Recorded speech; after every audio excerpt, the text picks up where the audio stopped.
在户外潮持续发热的当下，正好在去年推出了2款户外产品，分别是户外冰箱以及户外空调。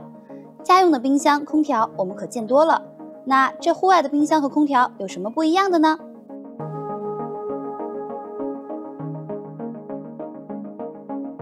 先谈外观，首先是冰箱，第一眼看上去就是大，比我们测评的一般数码产品都要大上好多。重量方面也来到了23千克，如果再加上内置电池，重量会来到24.8千克，接近50斤的重量。但在大体积下，它拥有超多的功能，冷藏、冷冻加制冰3合1。但还好，它的储物空间设计得非常充足，有38升的储物能力，并且可以实现双温储存，一边冷藏一边冷冻。当然，也可以将中间的隔板取掉，实现单温区冷藏。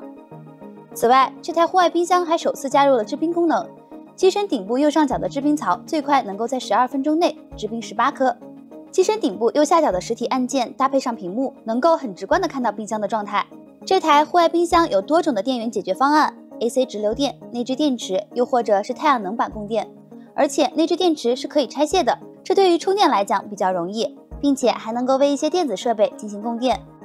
考虑到户外的便携性，这台冰箱还有可拆卸的2个轮子和1个拉杆，可以像行李箱一样拉着冰箱移动。那看完冰箱，我们再来看看这台户外空调，一眼看上去就是它的高颜值，像一台高端的推进器。本机的重量并不重，只有约14.5千克，对于一个小一匹的空调来说，体积也并不算大，长约52厘米，宽高都在30厘米左右，相比普通的家用空调而言，算是比较小的。整个机身可以拆分为2部分，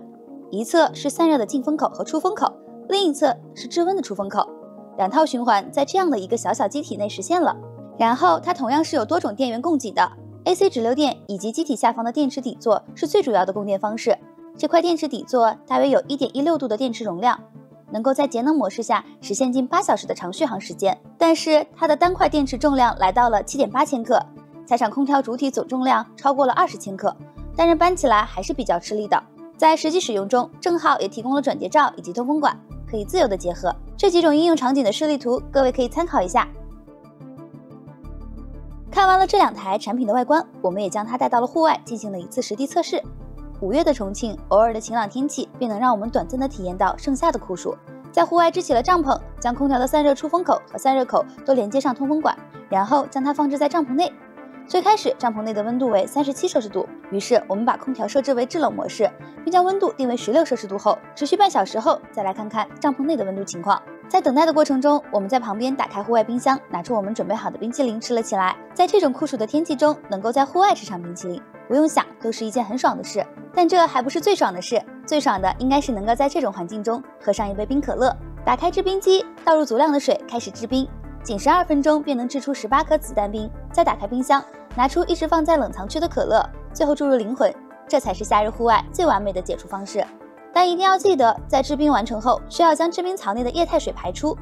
回到空调这边，在最大风力持续输出30分钟后，最终温度计测得帐篷内的温度为24摄氏度，半小时内温度降了13摄氏度。这种小空间里，这台户外空调的制冷效果还是不错的。续航方面，户外冰箱采用的内置电池只有298瓦时，实际使用中我们会搭配上一个1度电的户外电源使用，以获得更长时间的续航时间。而户外空调本身带有的电池底座已经能够提供比较长时间的续航了。在30分钟的最大功率输出后，电量也仅掉了21%。在使用节能模式后，续航时间会进一步提升。而在电量耗光后，需要给电池充电，户外冰箱还好，可以拆卸下来单独进行充电。但是户外空调的电池底座必须搭配上空调本体进行充电，这就意味着我们必须搬着20多千克的空调做一组重物搬运练习。总的来看，正浩的户外冰箱和户外空调适用于短期的随车户外露营，或者是长途的房车旅行。它们能给在夏天露营的我们带来凉爽的体验。对于户外拍摄来讲，这套组合能够提升拍摄舒适度，并且电量稳定也能得到极大的保障。你觉得这2款产品如何呢？欢迎在评论区和我们互动。信息量超级丰富的测评频道影像狗，我们下期再见。